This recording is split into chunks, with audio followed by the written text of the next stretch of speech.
Bom dia a todos, bem-vindos a mais um vídeo.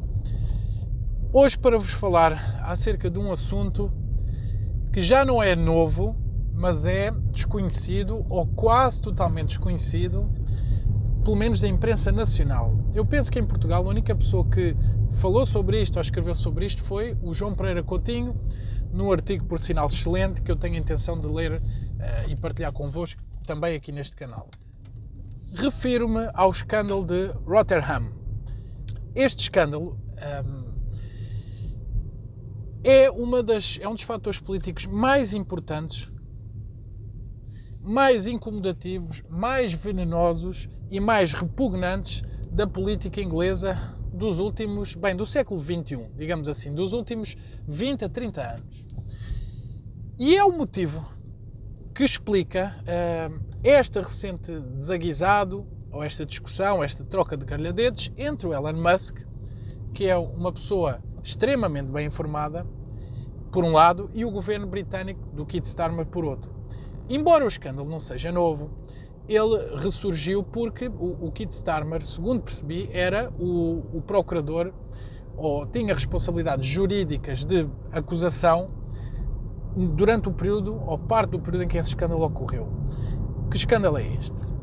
De mais ou menos de 1997 a 2014, portanto cerca de 20 anos, ocorreu na cidade de Rotterdam e muitas outras do Reino Unido. Há uma investigação recente que diz que isso também se aplicava a outras cidades, mas na altura este foi o mais falado.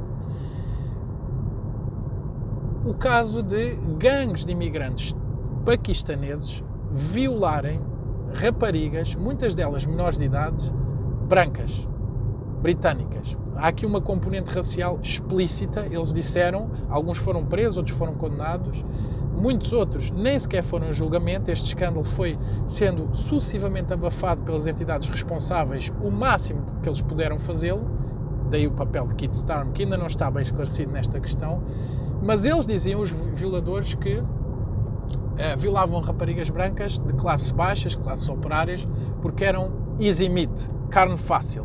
E violavam-nas às vezes em grupo, repetidamente, e ameaçavam-nas com violências extremas, que se contassem às autoridades, eles iam voltar a fazê-lo e iam até, presumivelmente, matá-las. Há casos de espancamentos, agressões físicas agravadas, violentíssimas, como digo. Só que os gangues muçulmanos que fizeram isto, que são paquistaneses da religião islâmica, aliás, o Paquistão é um país islâmico, como se sabe, isso é a causa do desentendimento entre o Paquistão e a Índia, ou parte da causa. Estes violadores escusavam de se preocupar porque as autoridades foram, em grande parte, coniventes com estes seus crimes hediondos, horrorosos. Significa isto que várias vítimas apresentaram-se às autoridades, começou a haver uma inundação de escândalos desse tipo, há registros de mais de 1400 violações, muitas delas, como digo, em grupo, e aconteceu o seguinte: as vítimas eram raparigas brancas, ainda por cima de classe baixa, têm mais dificuldade em defender-se porque têm menos meios, como é evidente. Os perpetradores eram imigrantes, muitos deles recém-chegados ao país, outros de segunda geração, paquistaneses, islâmicos, portanto de uma etnia diferente, de uma religião diferente, e as autoridades ficaram com um pavor tremendo. As autoridades, desde a polícia, assistentes sociais, procuradores, enfim, todo o sistema judiciário e também político, ficaram aterrados porque o grande pânico da Europa no século XXI é ser acusada de ser racista. Aliás, o artigo do João Pereira Coutinho é mesmo este o título: mais vale ser pedófilo do que racista. Ou seja, havia aqui abuso sexual de menores, violações, ainda para além de violações, ofensas à integridade física, espancamentos, né? Tareias brutais. Quer dizer, uma coisa inacreditável. O Estado tem a obrigação de proteger os seus cidadãos, mais a mais os menores, e as autoridades, em grande medida ou em grande parte, não fizeram nada por receio de serem taxadas de islamofóbicas, ou racistas, ou xenófobas, essas coisas, não é? Mesmo quando estas comunidades imigrantes, islâmicas, de uma etnia diversa, estavam a cometer crimes. O Estado falhou em proteger os seus cidadãos pela questão do politicamente correto e por estas palavras tóxicas que a esquerda conseguiu impregnar no discurso político público, de, mesmo quando há crimes, se as pessoas que cometem esses crimes, ainda mais se forem em larga escala, tiverem estas origens que eu referi, então parece que aí já é racismo acusá-las ou persegui-las por esses mesmos crimes. Isto é um escândalo que é uma espécie de um poço envenenado que há muitos anos que eu tenho conhecimento disto, já li alguns artigos sobre isto, mas isto nunca foi devidamente divulgado. É uma coisa que sempre foi muito abafada na imprensa britânica. Há artigos da Spectator, há o livro do Douglas Murray, The Strange Death of Europe, que refere este assunto. Há um ou outro jornalista, houve um documentário no Channel 4, mas esta questão sempre foi o máximo possível abafada pelas autoridades. Houve jornalismo de investigação, sim. Há o artigo de João Pereira Coutinho, mas isso é um autor português. Mas mesmo em Portugal, eu acho que isto, que eu conheça, tirando este exemplo que eu referi, de João Pereira Coutinho, nunca foi falado. E este escândalo, a prova que este escândalo estava adormecido é que, mesmo agora, ainda ontem vi notícias de que o Elon Musk se está a intrometer na política externa de Inglaterra, como se os políticos europeus não se tivessem fartado de criticar o Trump. Como se os políticos europeus não insultassem, por vezes de uma maneira completamente contrária à dignidade institucional dos seus cargos, por exemplo, o primeiro-ministro húngaro Viktor Orbán ou qualquer outra figura de direita com a qual eles impliquem ou que achem que não está de acordo com os seus princípios de suposto humanismo e tolerância. Para esses, eles são intolerantes, mas se são assim tão contra a ingerência de políticos de um país nas ações de outro país ou na esfera da ação de um político de outro país, então não podem fazê-lo com ninguém, não é? Mas para criticar o Putin, para criticar a AfD da Alemanha, que é um partido político com representação parlamentar, para criticar o Viktor Orbán, aí já podem. Mas dizia eu, mesmo com esta troca de galhardetes entre o Elon Musk e o Keir Starmer, nenhum jornalista português pegou no motivo desse desentendimento. Nós sabemos que o Keir Starmer e o Elon Musk trocaram estes galhardetes, acusações, houve aqui um desentendimento e ninguém diz porquê. Bem, porque é exatamente isto, porque o papel do Keir Starmer está a ficar, neste assunto, neste escândalo do Rotterdam, está a ficar crescentemente claro. Ele foi uma das forças, aparentemente, mais fortes de supressão deste escândalo e o Elon Musk simplesmente fez uma coisa que hoje em dia parece que é muito perigosa e muito condenável, que é dizer a verdade. Dizer a verdade e referiu uma figura que é o Tommy Robinson, que está preso, em parte, também por estes motivos, por ter, enfim, tendo falhado a justiça institucional, ele começou a organizar uma espécie de força de vigilantes e a falar deste assunto abertamente, nem sempre talvez com o melhor critério, mas pelo menos reagiu contra estes abusos, né, contra estes crimes nojentos e repugnantes, e está preso por isso, ainda por cima em solitário, que é uma coisa bastante cruel. Mas os perpetradores já estão todos soltos. Os violadores, aqueles que espancam as crianças, esses, e que são racistas, porque eles disseram explicitamente que queriam caçar crianças brancas porque eram carne fácil, esses já estão em liberdade. O homem que defendeu o Reino Unido contra estes criminosos, esse está preso. E foi precisamente esta a causa da discórdia entre o Elon Musk e o Keir Starmer, sendo que o Keir Starmer parece que teve um papel de relevo na supressão, digamos, não dos crimes, mas de se falar dos crimes, na divulgação destes assuntos e muitas vezes não instigando ações criminais contra estes sujeitos.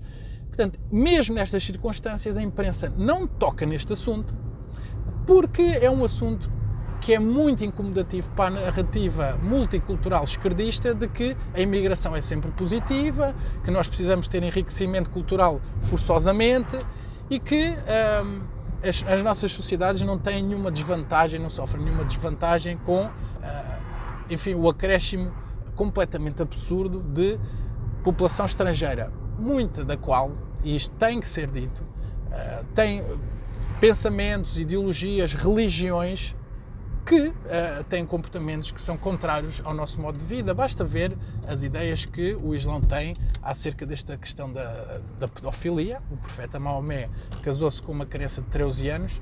Basta ver os casamentos celebrados na Palestina em grupo com crianças de 13 anos. Isto, para uma parte do Islão, é uma coisa que não é condenável. E, claro, nós cá temos essas leis que, obviamente, consideram isso um crime hediondo.